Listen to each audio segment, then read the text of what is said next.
How much sex is enough? That's the question that we've got today.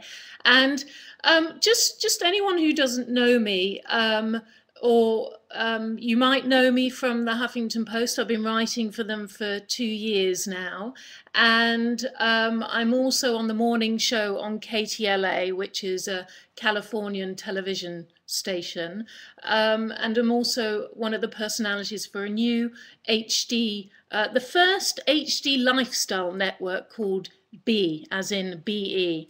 So that's to give you a little bit of my background, and I'm the creator of howhappyis.com. Now, when I was young and I was looking for answers to sexual questions, I wanted to know how much sex in a week was enough. I had no way of knowing. I tried to look in bookstores.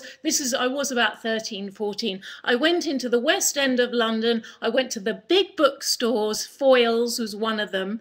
And I would go to look up, sort of questions and answers about sex. And I wanted to know how much sex was enough, how much sex we should have. So one day I'm watching television and I'm watching 40 Towers. Now, I don't know, you can just chat to me if you know 40 Towers. And it was with John Cleese. There was about 8 episodes. And John Cleese, it was about this guy and his wife who runs a hotel. It was very, very, very, very funny. And on one episode, somebody asks him a question, and his answer, it wasn't about sex. His answer was 2 or 3 times a week. It's normal in Torquay, So he'd go 2 or 3 times a week. It's normal in Torquay, Now, they weren't the other person wasn't asking him how much sex he had, but I, as a child, or in my young teen years, picked up that must be the answer. I meant to have it 2 or 3 times a week. Now, why this is relevant as well is I then went out with a boyfriend, a long-term boyfriend, who wasn't that sexual. And I wanted to put him into this I went out with him for a number of years and he was fantastic in so many ways. And I thought, well, you're meant to have sex 2 or 3 times a week. But he doesn't want it 2 or 3 times a week. And so I kind of tried to cajole him into having it 2 or 3 times a week because I thought it was normal. So Torquay, by the way, is a town in England. It's a little seaside town. So anyway, basically he wanted it more once a month. So we had a total mismatch there. And I tried everything. I tried tantric sex workshops. I tried therapy, absolutely everything. But there was a mismatch with us. And in the end, the relationship ended. And I thought, okay, well, we both have different ideas of what we want, but maybe it's important for me in my relationships to find someone who matches. Am dating a very successful gay adult porn actor, and I have to admit one of the things I was initially attracted to was his open sexuality and his openness when it comes to sexuality. But I find that when it comes to not being on camera and when it comes to being in bed, the problem isn't him being turned on. The problem is a fear of intimacy. And so I was just wondering what your thoughts were on that, if you had any experience with that. And I found the whole psychology of it pretty interesting, that he feels more comfortable in a setting where he doesn't have to be intimate and he's getting paid for it, whereas when intimacy is involved, that's where there's some struggle. So yeah, I was just wondering your thoughts.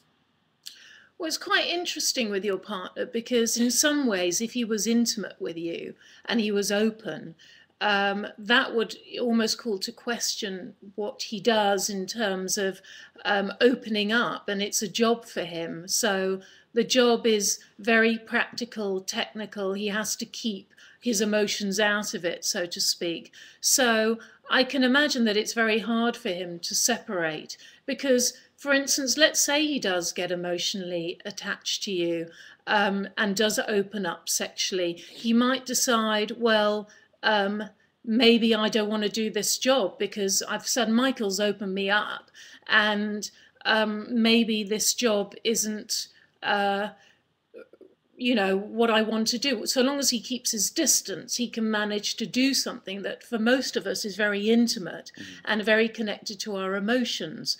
So I should think that it's a bit of a battle with him, because in order for him to do his job properly, he would need to keep his emotions separate. It's challenging. I think this is who you've decided to go out with. They do it for a living. I would, as much as you can, try and find an inroad that you can share a safe space for you two, where you can be sexual together.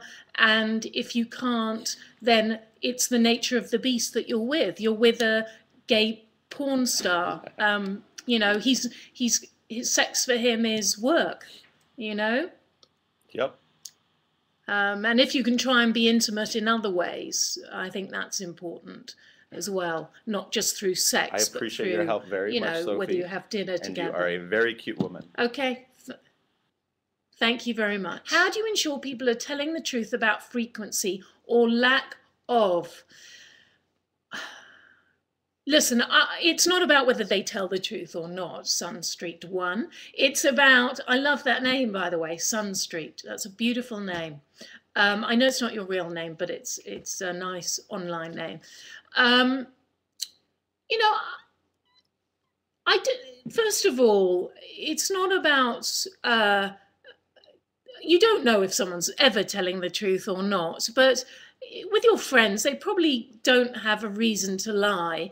And, I think that everybody just has, I don't think it's embarrassing either way. It doesn't really matter. It really does depend on what your needs are. I have found that in America, my experience, and I haven't had a huge amount, but I have had some with the American guys that I was with that actually wanted less. Whereas in England, my experience was guys wanted to have sex the whole time. So just know, look, you never know if anyone's lying about anything, but chat to your friends and ask how much you have. I mean, maybe men will be less honest about it, but I think women, we tend to be quite honest about it. Someone, Anonymous Smith, it says, my wife and I have discussed her having sex with another man. Good idea or not? Well, you will only, Anonymous Smith, I love that name that you've chosen. You are the only one who can decide whether that's a good idea or not. If you're going to be affected by that negatively, then it's not a good idea. If your wife is saying, screaming out to you, I need to experiment a little bit more with you, Anonymous Smith, then I would say then that may be what she's saying to you. Can we experiment more? I don't know. Whatever that means. Does that mean using toys? Does that mean dressing up? What does that mean to her?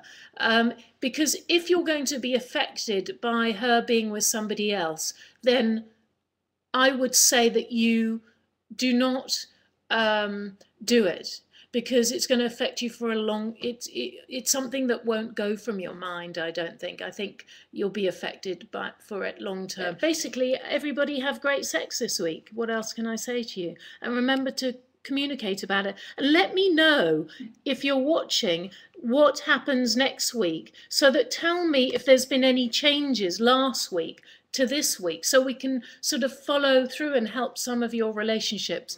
And on that front, if you want personal coaching, you can go onto my website and you'll see a link for that as well. So goodbye, guys. Look forward to seeing you soon. And thank you for joining Ask Sophie with HowHappyIs.com and the Huffington Post.